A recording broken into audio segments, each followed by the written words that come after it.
Hindi talaga natin maiwasan na meron tayong partner na sobrang ang taas ng pride at hindi ito marunong magpakumbaba. Gusto nyo ba na magpakumbaba siya at hindi na ito mapagmataas? Hello mga guys, kumusta kayo? Panibagong araw, panibagong video na naman tayo. And sa araw na ito ay isa na namang video ang aking ituturo sa inyo ng simpleng gabay o simpleng pamamaraan na makakatulong sa atin. At bago ang lahat, gusto ko lang mag-disclaimer sa mga taong hindi naniniwala at hindi gusto ang mga kagaya nitong video. Please skip this video and maghanap kayo ng videos na gustong gusto nyo dahil ang video na ito ay para lamang ito sa mga taong naniniwala and gusto mag-try. Sa lahat po ng mga nagko-comment dito sa aking video dito sa loob ng aking channel, mag-iingat sa lahat ng mga nagre-reply sa inyo na dinadala kayo sa kanilang WhatsApp and Imo app upang makaiwas po tayo sa scam. Ngayon po, ituturo ko sa inyo paano magpakumbaba ang inyong partner. Paano siya magiging hindi na maging mapagmataas. Yung tipong mabago yung ugali niya na kapag kayo ay nag-aaway ay siya na yung nanghihingi ng sorry kahit na siya pa ang may or kahit pa na ikaw ang may kasalanan. Yung tipong siya na mismo ang gagawa ng paraan para hindi na kayo mag-aaway. So, dito po ay pwede itong gawin sa parehas ang kasarian, babae ito babae, and lalaki ito lalaki. And syempre naman sa ating babae at lalaki na mag-partner. And dito po, ang kailangan natin dito ihanda is kailangan mo lamang dito ng panulat at kailangan mo lang din dito ng sibuyas. Pwedeng puti po na sibuyas kung ano po ang meron kayo. And syempre, ang inyong sarili. So, ngayon po, kapag ready na itong aking naipakita o naibanggit na ating gagamitin sa paggawa ng ating ritual, ang gagawin po ninyo is i-ready mo lamang ang inyong sarili. I-ready mo ang inyong sarili na siguraduhin po ninyo na hindi ka nagdududa sa isang ritual na inyong gagawin. Buo ang inyong loob, tiwala, paniniwala sa paggawa.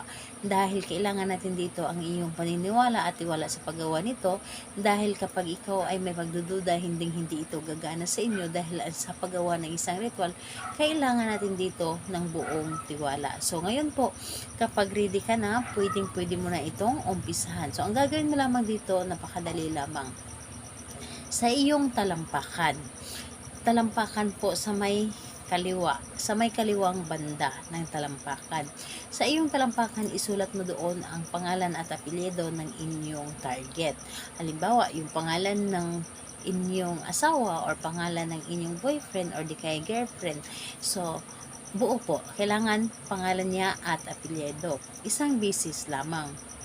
Ayan, kapag naisulat nyo na doon sa talampakan ninyo ang kanyang pangalan gamit ang panulat or di kaya marker, ang gagawin po ninyo, itong sibuyas na ito, hiwain po ninyo ito dito pagitna.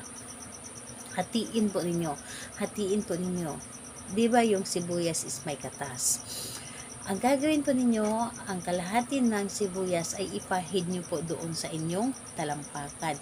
Yes po, ipahid po ninyo. And habang pinapahid ninyo ito, sabihin ninyo yung kanyang pangalan at apelyido at sabihin po ninyo na simula ngayon ikaw ay lagi na mapakumbaba, hindi ka na mapagmataas at ikaw na ang gagawa ng paraan para hindi tayo mag-aaway or ikaw na ang gagawa ng paraan para tayo ay laging magkabati.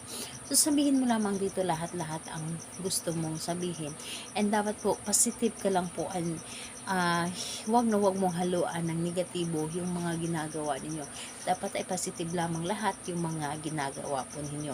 So ayun po, pagkatapos nun, yung sibuyas na inyong ginamit sa pagpahid ng inyong talampakan, pwede po ninyong ibaon sa lupa or di kaya tapon na lang sa basurahan kung wala kayong pagpaunan. Pero mas maganda na ibaon po siya, pwede sa paso, basta ito ay maibaon.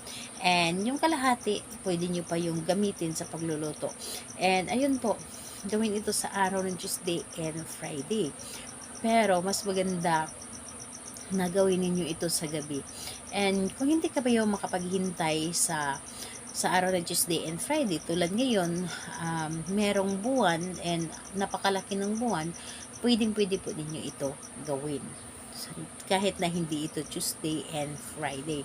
So, ayun po, yun lamang ang aking ituturo sa ngayon. Salamat po sa inyo. Bye bye everyone. God bless us all.